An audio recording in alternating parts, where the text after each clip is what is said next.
मैं एक powerful rich family के वारिस के रूप में 15 साल की उम्र से ही फैमिली बिजनेस संभालने लगा था। 17 साल की उम्र में मैंने फैमिली एंटरप्राइज को 100 बिलियन तक पहुंचा दिया था और 19 साल की उम्र में तो ग्रुप के सबसे कोर बिजनेस को भी कंट्रोल करने लगा था। लेकिन मेरे और मेरे ट्विन भाई के 20वें बर्थडे बैंकेट वाले दिन, जो कि ग्रुप हैंडओवर का दिन भी था, दादाजी ने फैमिली हेड की पहचान वाली पर्पल सैंडलवुड सील उस यूजलेस बड़े भाई को दे दी जो सिर्फ खाना पीना और मौज करना जानता था, और मैं उसे प्राउडली वो सील लेते हुए देख रहा था। वो फेक तरीके से मेरे कंधे पर हाथ रख रहा था और मेरी फियांसे भी शार्मेट हुए उसे टोस्ट कर रही थी। तब मुझे समझ आया कि ये लोग सिर्फ सो कॉल्ड एल्डेस्ट ग्रैंडसन को ही वैल्यू देते हैं। अगर ऐसा है तो मैंने वहीं अनाउंस कर दिया कि मैं इनहेरिटेंस राइट्स छोड़ रहा हूं और अपने हाथों से बनाई हुई पूरी कोर टीम को लेकर जा रहा हूं, जो बिल्कुल नॉर्मल है। जी फैमिली के ओल्ड मैंशन के बैंक्वेट हॉल में क्रिस्टल शैंडलियर की रोशनी हर किसी के चेहरे को फेक और ब्लर्ड बना रही थी। आज मेरा और मेरे भाई जी यांग का 20वां बर्थडे था और ग्रुप हैंडओवर का दिन भी था। मुझे बचपन से ही वारिस की तरह ट्रेन किया गया था। सभी को लगता था कि आज रात दादाजी फैमिली हेड की पोजीशन मुझे देंगे। मैं वाइन ग्लास पकड़े हुए प्रॉपर स्माइल के साथ सबकी विशेष एक्सेप्ट कर रहा था। स्टेज पर फोर्थ आंट ओपनिंग स्पीच दे रही थी और एटमॉस्फेयर पीक पर पहुंच चुका था। तभी दादाजी खड़े हुए और पूरा हॉल शांत हो गया। उन्होंने गला साफ किया और जोर से बोले, आज मेरे दोनों पोतों का 20वां बर्थडे है और मेरा रिटायरमेंट डे भी। फिर उन्होंने पॉज लिया और उनकी नजर आखिर में मुझ पर आकर रुकी। उनकी आंखों में कॉम्प्लेक्स इमोशन था। मेरा हार्ट बीट तेज हो गया। जी फैमिली के रूल्स के अनुसार फैमिली हेड की पोजीशन एल्डेस्ट ग्रैंडसन को दी जाती है। मेरा दिल जैसे रुक गया। मैं और जी यांग ट्विंस हैं। वो मुझसे सिर्फ 3 मिनट बड़ा है और उन्हीं 3 मिनट की वजह से मेरी 20 साल की मेहनत खत्म होने वाली थी। मैंने देखा दादाजी ने बॉक्स खोला और वो हैवी सील निकाली। फिर मुझे इग्नोर करके जी यांग की तरफ बढ़ गए, जो मेरे पास ही केयरलेस अंदाज में खड़ा था। जी यांग, आज से तुम जी फैमिली के हेड हो और जी ग्रुप के चेयरमैन भी। याद रखना, तुम एल्डेस्ट ग्रैंडसन हो और जिम्मेदारी निभानी है। जी यांग एक पल के लिए शॉक हुआ, फिर उसके चेहरे पर एक्साइटमेंट फूट पड़ी। उसने ऑलमोस्ट छीनते हुए सील ले ली। थैंक यू ग्रैंडपा, मैं जरूर करूंगा। पूरा हॉल डेड साइलेंट हो गया। सभी की नजरें स्पॉटलाइट की तरह मुझ पर टिक गईं। किसी की आंखों में सिंपैथी थी, किसी में मॉकरी, और कुछ लोग अंदर ही अंदर खुश थे। मेरे चेहरे की मसल्स स्टिफ हो गईं और मैं स्माइल मेंटेन नहीं कर पा रहा था। तभी मेरे दिमाग में एक क्लियर आवाज गूंजी, हा हा हा, जीत गया, जीत गया। मैंने कहा था ना, 3 मिनट पहले पैदा होना ही क्राउन प्रिंस बनने के लिए काफी है। जियान जैसा इडियट, इतना पढ़ा, इतना काम किया, इतना स्ट्रगल किया और आखिर में सब मेरे लिए ही किया। मजा आ गया। मैंने शौक में जियांग की तरफ देखा। वो सील उठाए खड़ा था। चेहरे पर प्योर एरोगेंस था, लेकिन मुंह से बोल रहा था, भाई आगे भी मेरी मदद करना, हम दोनों मिलकर फैमिली संभालेंगे। तब मुझे समझ आया ये उसकी इनर वॉइस है। मुझे नहीं पता मैं उसका मन कैसे सुन पा रहा हूँ। शायद एक्सट्रीम ह्यूमिलिएशन और एंगर ने कोई हिडन एबिलिटी एक्टिवेट कर दी। जियांग मेरे पास आया और मेरे कंधे पर जोर से हाथ मारा। उसकी ताकत में शोइंग ऑफ साफ दिख रहा था। देखो, इसका फेस बचपन से खुद को परफेक्ट दिखाता था। सोचता था सब फिक्स है, लेकिन ओल्ड मैन के लिए मैं ही सबसे इंपॉर्टेंट हूँ। मैंने अपने नेल्स हथेली में गड़ा दिए। तभी मेरी फियांसे ल्यू रुयन वाइन लेकर उसके पास गई। उसने वही एक्सपेंसिव ड्रेस पहनी थी जो मैंने उसके लिए खरीदी थी। उसके चेहरे पर ब्लश था और आंखों में चार्म। जी यांग ब्रो, कंग्रेचुलेशंस, फ्यूचर में मैं आपको टोस्ट करती हूँ। उसने मेरी तरफ देखना भी जरूरी नहीं समझा। तभी उसकी इनर वॉइस मेरे कानों में गूंजी, अच्छा हुआ मैंने सही इंसान चुना। जी यान केपेबल है तो क्या। जी फैमिली जैसे ट्रेडिशनल क्लैन में सबसे इंपॉर्टेंट ऑर्डर और स्टेटस होता है। अब मैं फ्यूचर चेयरमैन की वाइफ बनूंगी। तब मुझे समझ आया मेरी सारी वैल्यू उन 3 मिनट के सामने कुछ भी नहीं थी। रूल्स और ट्रेडिशन सिर्फ मीडियोक्रिटी को बचाने और टैलेंटेड लोगों को दबाने का बहाना है। मैंने जी यंग को ल्यू रुयन का ग्लास पीते देखा और जानबूझकर उसकी उंगलियों को टच करते देखा। मैंने दादाजी को सेटिस्फाइड होकर बियर्ड सहलाते देखा, जैसे उन्होंने दुनिया का सबसे स्मार्ट डिसीजन लिया हो। और रिलेटिव्स जी यंग के चारों तरफ फ्लैटर कर रहे थे, जैसे मैं कोई बैकग्राउंड कैरेक्टर हूँ। मेरे अंदर का एंगर आखिर टूट गया। मैंने धीरे से मुट्ठी खोली और हंस पड़ा। आवाज धीमी थी, लेकिन पूरे हॉल को चुकर आ गई। मैंने माइक उठाया और स्टेज पर चला गया। लाइट्स फिर मुझ पर आ गई। थैंक यू सभी गेस्ट जो मेरे और मेरे भाई के बर्थडे बैंक्वेट में आए। मैंने जानबूझकर भाई शब्द पर जोर दिया। दादाजी ने सिर हिलाया, अच्छा है, समझदार हो, आगे भी अपने भाई की मदद करना, तुम्हें फायदा मिलेगा। जी यंग स्मर कर रहा था। कंटिन्यू एक्टिंग देखते हैं। कब तक मैं पूरे हॉल को देखकर बोला, अगर जी फैमिली इतना ही एल्डेस्ट ग्रैंडसन रूल को मानती है तो मैं जीएन यहाँ अनाउंस करता हूँ कि मैं वॉलंटरीली इनहेरिटेंस राइट्स छोड़ रहा हूँ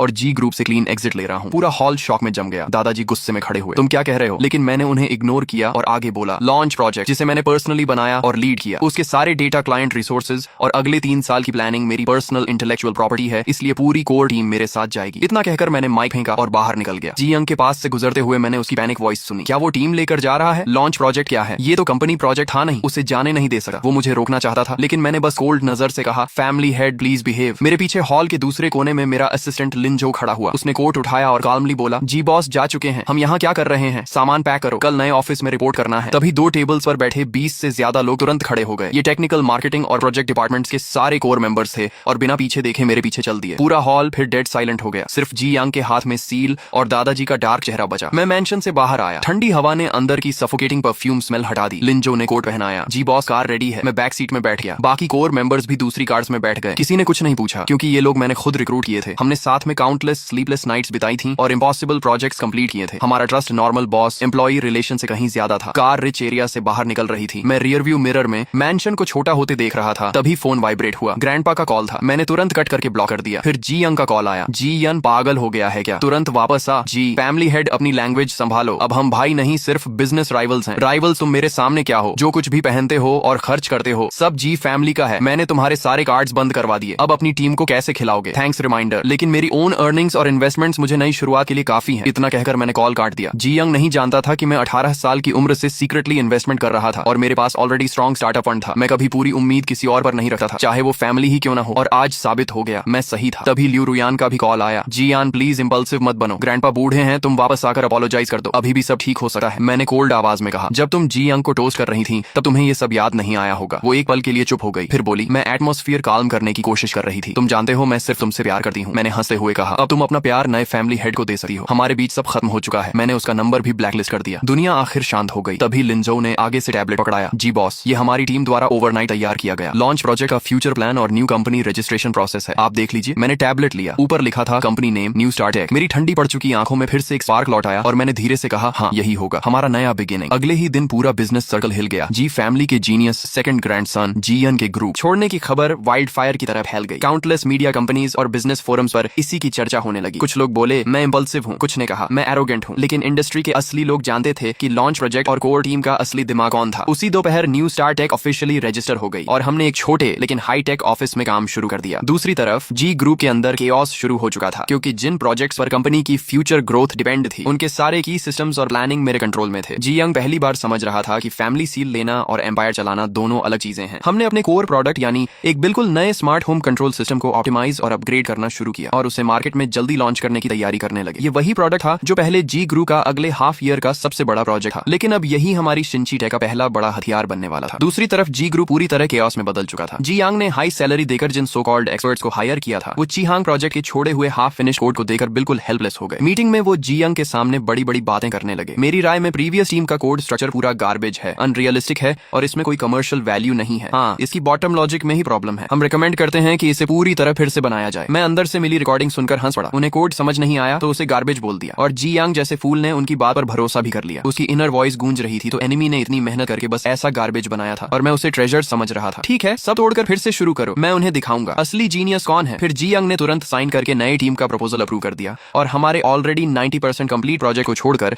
जीरो से रीस्टार्ट करने का फैसला कर लिया। इस डिसीजन की वजह से जी ग्रुप को इस प्रोजेक्ट में कई करोड़ एक्स्ट्रा इन्वेस्टमेंट और कम से कम आधा साल एक्स्ट्रा टाइम गंवाना पड़ा। ग्रैंडपा ऑफिशियली रिटायर हो चुके थे, लेकिन कंपनी में क्या चल रहा है ये उनसे छुप नहीं सकता था। उन्होंने जी यांग को ओल्ड मैंशन बुलाकर जमकर डांटा। बेवकूफ, तुझे पता भी है सब कुछ दोबारा शुरू करने का मतलब क्या होता है। इसका मतलब है कि हमारी पिछले 6 महीने की सारी इन्वेस्टमेंट पानी में चली गई। जी यंग डरते हुए बोला। ग्रैंडपा उन नए एक्सपर्ट्स ने साफ कहा है कि जी यंग सिर्फ एक फैंसी लेकिन यूजलेस शेल छोड़कर गया है। आप हमेशा उसे परफेक्ट मत समझिए, अब वो हमारा एनिमी है। उसकी इनर वॉइस फिर गूंजी। ओल्ड मैन हमेशा उसी की साइड लेता है, अब भी उसी को बचा रहा है। मुझे कुछ बड़ा करके दिखाना होगा ताकि उसे पता चले सही कौन है। आखिर ग्रैंडपा भी उसे रोक नहीं पाए और भारी सांस लेकर चुप हो गए और मैंने इसी परफेक्ट टाइमिंग एडवांटेज को पकड़ लिया। 1 महीने बाद सिंची टेक ने अपनी पहली प्रोडक्ट लॉन्च कॉन्फ्रेंस रखी। मैं स्पॉटलाइट के नीचे खड़ा होकर मीडिया और पोटेंशियल पार्टनर्स के सामने हमारा स्मार्ट होम सिस्टम कीमिंग इंट्रोड्यूस कर रहा था। कीमिंग सिस्टम आपकी जिंदगी को रीडिफाइन करेगा। ये सिर्फ एक कंट्रोलर नहीं बल्कि आपका इंटेलिजेंट स्मार्ट असिस्टेंट होगा। इसकी smooth performance, human friendly design और पावरफुल कंपैटिबिलिटी मार्केट के सभी सिमिलर प्रोडक्ट्स से कई गुना बेहतर थी। लॉन्च होते ही कीमिंग पूरे टेक इंडस्ट्री में सेंसेशन बन गया। उसी दिन हमने देश की टॉप 3 होम डेकोरेशन कंपनीज के साथ स्ट्रेटेजिक पार्टनरशिप साइन कर ली और ऑर्डर्स की टोटल वैल्यू 50 मिलियन से ऊपर पहुंच गई। सिंची टेक एक ही बार में फेमस हो गई। ऑफिस के फोन्स लगातार बज रहे थे, जबकि उसी समय जी ग्रुप अभी तक अपने नए प्लान का बेसिक स्ट्रक्चर भी पूरा नहीं कर पाया था। जब जी यांग ने न्यूज में मुझे कॉन्फिडेंस के साथ स्टेज पर देखा और कीमिंग सिस्टम के अमेजिंग फीचर्स देखे तो उसने गुस्से में अपना फेवरेट एंटीक वेस तोड़ दिया। ये इम्पॉसिबल है, ये तो वही प्लान है जो हमने बनाया था। वो 1 महीने में इतना पावरफुल कैसे हो गया? तब जाकर उसे एहसास हुआ कि वो उन फेक एक्सपर्ट्स द्वारा बेवकूफ बनाया गया था। जिसे वो गार्बेज समझ रहा था वो एक्चुअली मार्केट बदल देने वाला गोल्ड था और उसने खुद उस गोल्ड को डस्टबिन में फेंक दिया। जी ग्रुप के स्टॉक्स फिर बुरी तरह गिर गए। बोर्ड मीटिंग में जो अंकल्स पहले ग्रैंडपा की साइड लेते थे अब कंप्लेन करने लगे। देख लिया क्या हो गया, जीएन के जाते ही कंपनी और नए प्रोजेक्ट्स ऑलमोस्ट कोलैप्स हो गए और अब वही हमारे प्रोजेक्ट को लेकर हमारा बिगेस्ट कॉम्पिटिटर बन गया। ये आखिर हो क्या रहा है? ग्रैंडपा मेन सीट पर बैठे थे और उनका चेहरा इतना डार्क था जैसे पानी टपक पड़े। वो दांत पीस कर बोले, जीएन उस बास्टर्ड के पंख निकल आए हैं। उसने पलट कर काटना शुरू कर दिया, लेकिन उन्हें नहीं पता था कि ये तो सिर्फ शुरुआत थी। कीमिंग सिस्टम की सक्सेस ने शिंची टेक को इंडस्ट्री में मजबूती से खड़ा कर दिया। हमने तुरंत मार्केट एक्सपैंड करना शुरू किया और सिर्फ 3 महीनों में domestic high and smart home market का 30% हिस्सा अपने नाम। लेकिन ल्यू रुयन की हालत भी अच्छी नहीं रही। जी यांग बाहर लड़कियों और पार्टीज में बिजी रहने लगा और उसे पूरी तरह भूल गया। ल्यू फैमिली ने गलत साइड चूज की थी, इसलिए उनकी सोशल पोजीशन भी तेजी से गिरने लगी। सुनने में आया कि ल्यू रुयन कई बार पार्टीज और बिजनेस इवेंट्स में मुझसे मिलने की कोशिश करती रही, लेकिन हर बार मेरे बॉडीगार्ड्स ने उसे बाहर ही रोक दिया। मैंने उसे एक बार भी प्रॉपर्ली देखने की जरूरत नहीं समझी। कुछ लोग एक बार लाइफ से निकल जाएं तो हमेशा के लिए खत्म हो जाते हैं और मेरे पास ऐसे बोरिंग बोरिंग लोगों और चीजों पर वेस्ट करने के लिए बिल्कुल समय नहीं था। मेरा असली लक्ष्य था उस रॉटन और एरोगेंट जी ग्रुप को पूरी तरह खत्म करना, जो सिर्फ ब्लड लाइन और एल्डेस्ट सन रूल्स को ही सब कुछ मानता था। जी ग्रुप की फाइनेंशियल कंडीशन अब कोलैप्स होने की कगार पर पहुंच चुकी थी। जी यंग की बेवकूफ इन्वेस्टमेंट्स एक बॉटमलेस पिट की तरह कंपनी का पैसा निकल रही थी और कोर बिजनेस की डाउनफॉल की वजह से कंपनी रेवेन्यू भी बुरी तरह गिर चुका था। बैंक्स लोन रिपेमेंट मांगने लगे, सप्लायर्स पेमेंट के लिए ऑफिस पहुंचने लगे, कंपनी के अंदर पैनिक फैल गया, एम्प्लॉइज सीक्रेटली रिजाइन करने लगे। आखिरकार जी यंग डर गया, उसके पास कोई तरीका नहीं बचा, इसलिए वो फिर से ओल्ड मैंशन में दादाजी के पास मदद मांगने पहुंच गया। स्टडी रूम में दादाजी लेटेस्ट फाइनेंशियल रिपोर्ट देकर कांप रहे थे। सिर्फ 6 महीने में तुमने कंपनी की ये हालत कर दी। जी फैमिली की 100 साल पुरानी लेगेसी तुम्हारे जैसे निकम्मे की वजह से खत्म हो जाएगी। जी यांग जमीन पर घुटनों के बल बैठ गया और रोते हुए बोला, ग्रैंडपा मुझसे गलती हो गई, प्लीज एक बार और मदद कर दीजिए। ओल्ड मैन के पास जरूर सीक्रेट मनी होगा, अगर वो निकाल दें तो कंपनी बच सकती है। वंस कंपनी स्टेबल हो गई तो मैं सब संभाल लूंगा। दादाजी ने आंखें बंद कर ली, उनके चेहरे पर सिर्फ थकान और डिसअपॉइंटमेंट बची थी। काफी देर चुप रहने के बाद उन्होंने कहा, अभी सिर्फ एक रास्ता बचा है। जी यंग तुरंत बोला, कौन सा रास्ता? दादाजी ने भारी आवाज में कहा, जीएन को वापस लाओ। अगर वो वापस आने को तैयार हो जाए तो मैं फैमिली सील उसे दे दूंगा और तुम्हें उसका असिस्टेंट बना दूंगा। आखिर इस हालत में उन्हें झुकना ही पड़ा, लेकिन जी यंग तुरंत भड़क गया, इम्पॉसिबल, मैं उसके सामने झुकूं और उसका असिस्टेंट बनूं? मैं ही एल्डेस्ट ग्रैंडसन हूं, मैं ही फैमिली हेड हूं, उससे माफी मांगने से अच्छा तो मैं मर जाऊं। वो आखिर है क्या? बस मेरे पेरेंट्स का उठाया हुआ एक आउटसाइडर। तभी उसकी इनर वॉइस मेरे दिमाग में गूंजी। आउटसाइडर ये शब्द बिजली की तरह मेरे दिमाग में गिरा। मैं हमेशा सोचता था कि हम ट्विंस हैं, बचपन से सब यही कहते आए थे, क्या सच कुछ और है? मैंने तुरंत लिंजो को ऑर्डर दिया कि जिस हॉस्पिटल में हमारा जन्म हुआ था वहां के सारे पुराने रिकॉर्ड्स निकलवाए जाएं। 3 दिन बाद लिंजो मेरे सामने एक पुरानी बर्थ सर्टिफिकेट में मदर का नाम मेरी माँ का ही था, लेकिन बेबी इन्फॉर्मेशन में सिर्फ जी यांग का नाम लिखा था और डीएनए रिपोर्ट ने तो सब क्लियर कर दिया। एक रिपोर्ट में जी यांग और मेरे पेरेंट्स के बीच रियल ब्लड रिलेशन था, लेकिन दूसरी रिपोर्ट में मेरे और उनके बीच कोई ब्लड रिलेशन नहीं था। यानी मैं असल में जी फैमिली का बच्चा था ही नहीं। मुझे उसी दिन हॉस्पिटल से उठाकर लाया गया था। नहीं, शायद ये कोई एक्सीडेंट नहीं था। जी फैमिली जैसी पावरफुल फैमिली 20 साल तक ऐसी गलती नोटिस न करे, ये इम्पॉसिबल था। इसका मतलब ये सब जानबूझकर किया गया था। शायद उस समय जी यांग बहुत वीक और सिक पैदा हुआ था, इसलिए फैमिली ने एक हेल्थी बच्चे की जरूरत में मुझे उठा लिया ताकि दुनिया को ट्विंस की कहानी सुनाई जा सके। और मैं सिर्फ उनका बैकअप प्लान था। मुझे हेयर की तरह ट्रेन सिर्फ इसलिए किया गया क्योंकि जी यंग कमजोर था, लेकिन जैसे ही वो बड़ा होकर हेल्थी दिखने लगा मैं एक्सपेंडेबल बन गया। एल्डेस्ट ग्रैंडसन वाला रूल सिर्फ एक एक्सक्यूज था ताकि लीगली सब कुछ जी यंग को दिया जा सके। आखिर में ये सब एक केयरफुली प्लान्ड स्कैम निकला। मैं जी यंग शुरू से आखिर तक सिर्फ जी फैमिली की चेसबोर्ड का एक पॉन था। ये सच मेरे दिल में बची हुई आखिरी उम्मीद को भी खत्म कर गया। लेकिन हैरानी की बात ये थी कि मुझे ना गुस्सा आया ना दुख, मेरे अंदर बस डरावनी शांति बची थी, क्योंकि अब मेरे और जी फैमिली के बीच कोई ब्लड रिलेशन नहीं था। इसलिए अब जो कुछ भी मैं करूंगा उसमें मुझे कोई गिल्ट महसूस नहीं होगा। उधर दादाजी के प्रेशर में आकर आखिरकार जी यांग ने मुझे फोन किया। कॉल कनेक्ट होते ही उसने दांत पीसते हुए कहा, जी यान क्या तुम फ्री हो? हमें मिलना है। उसकी इनर वॉइस लगातार मुझे गालियां दे रही थी, बस पैसे मिल जाएं फिर देखना मैं इसे कैसे बर्बाद करता हूँ। मैंने शांत आवाज में पूछा, क्या बात है? उसने मजबूरी में कहा, ग्रैंडपा चाहते हैं कि तुम वापस आकर कंपनी बचा लो। मैंने उसे बीच में ही रोक दिया, अगर मुझे वापस चाहिए तो मेरी कंडीशंस होंगी, पूरे शेयर होल्डर्स मीटिंग के सामने और मीडिया के सामने। तुम और दादाजी खुद फैमिली सील और चेयरमैन अपॉइंटमेंट लेटर मेरे हाथ में दोगे और अपने पुराने फैसले के लिए पब्लिक अपॉलॉजी भी करोगे। जी यंग पागलों की तरह चिल्लाया, इम्पॉसिबल, हम तुमसे माफी मांगे, तुम खुद को समझते क्या हो? मैंने ठंडी आवाज में कहा, तो फिर तैयार रहो 1 हफ्ते बाद जी ग्रुप की बैंकरप्सी देखने के लिए। और मैंने कॉल काट दिया। मुझे पता था दादाजी अपनी रेपुटेशन बचाने के लिए कुछ भी करेंगे। वो कभी नहीं चाहेंगे कि जी ग्रुप उनके हाथों खत्म हो। 2 दिन बाद खुद दादाजी का फोन आया। उनकी आवाज पहले जैसी पावरफुल नहीं रही थी। उन्होंने थकी हुई आवाज में कहा, तुम्हारी सारी कंडीशंस मंजूर हैं। फ्राइडे को शेयर होल्डर्स मीटिंग होगी। मीटिंग वाले दिन पूरा कॉन्फ्रेंस हॉल मीडिया और शेयर होल्डर्स से भरा हुआ था। दादाजी स्टेज पर आए, उनका चेहरा बूढ़ा और कमजोर लग रहा था। उन्होंने माइक पकड़ा और भारी आवाज में कहा, मेरी गलत डिसीजंस और जी यंग की लैक ऑफ एक्सपीरियंस की वजह से कंपनी क्राइसिस में आ गई है, इसीलिए बोर्ड ने फैसला लिया है कि जी यंग को वापस चेयरमैन बनाया जाएगा। इतना कहकर उन्होंने पर्पल सैंडलवुड सील और अपॉइंटमेंट लेटर उठाया और कांपते हुए मेरी तरफ बढ़ने लगे। सभी मीडिया कैमरास उसी मोमेंट को कैप्चर कर रहे थे। हर किसी को लगा कि ये रिकंसिलिएशन और पावर ट्रांसफर का मोमेंट है, लेकिन तभी मैंने उन्हें रोक दिया। सब लोग शॉक होकर मेरी तरफ देखने लगे। मैंने अपने ब्रीफ केस से डॉक्यूमेंट्स निकाले और लिंजो को कहा कि सब शेयर होल्डर्स और रिपोर्टर्स में बांट दें। फिर मैंने माइक उठाकर कहा, चेयरमैन पोजीशन एक्सेप्ट करने से पहले मैं चाहता हूं कि आप लोग पहले ये डॉक्यूमेंट्स देख लें। दादाजी और जी यंग ने जैसे ही पेपर्स देखे, दोनों के चेहरे सफेद पड़ गए, क्योंकि उन पेपर्स पर लिखा था डीएनए टेस्ट रिपोर्ट। दादाजी के अंदर पैनिक फूट पड़ा। उसे ये कैसे पता चला? ये सीक्रेट तो सिर्फ मुझे और उसके पेरेंट्स को पता था, जबकि जी यंग कंफ्यूज्ड और डरा हुआ था। मैंने उन्हें रिएक्ट करने का मौका दिए, बिना माइक उठाया और कहा, आज मैं एक 20 साल पुराना सच बताने जा रहा हूँ। मैं जी फैमिली का असली बच्चा नहीं हूँ। मेरे हाथ में जो डीएनए रिपोर्ट है वो साबित करती है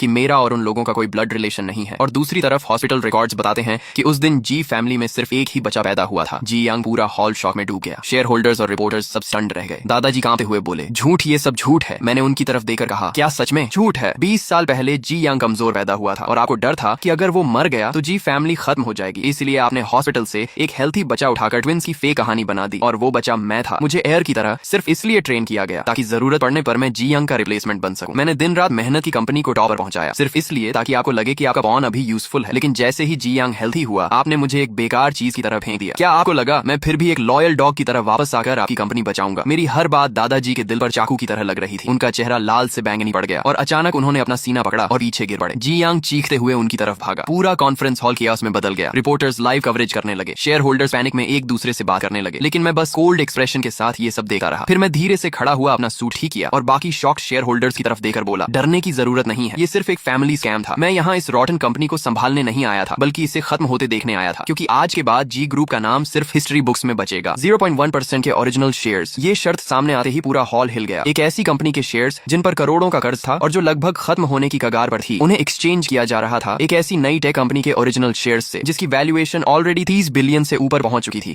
और जो अभी भी रॉकेट की तरह ग्रो कर रही थी। ये कोई नॉर्मल एक्विजिशन नहीं था, ये तो खुली हुई दौलत बांटना था। अभी कुछ देर पहले तक गुस्से में भड़क रहे शेयर होल्डर वांग भी वहीं जम गए। टेक ओवर एग्रीमेंट पकड़े हुए उनके हाथ हल्के हल्के कांपने लगे। आखिर वो सब बिजनेसमैन थे और इस दुनिया में कोई भी पैसे के खिलाफ नहीं जाता। जी ग्रुप की हालत क्या थी, ये उनसे बेहतर कोई नहीं जानता था। कंपनी का बैंकरप्ट होना अब बस वक्त की बात थी और मेरा सामने आना ऐसा था जैसे किसी गहरी खाई के किनारे खड़े लोगों को अचानक नोआज आर्क पर चढ़ने का आखिरी मौका मिल गया हो।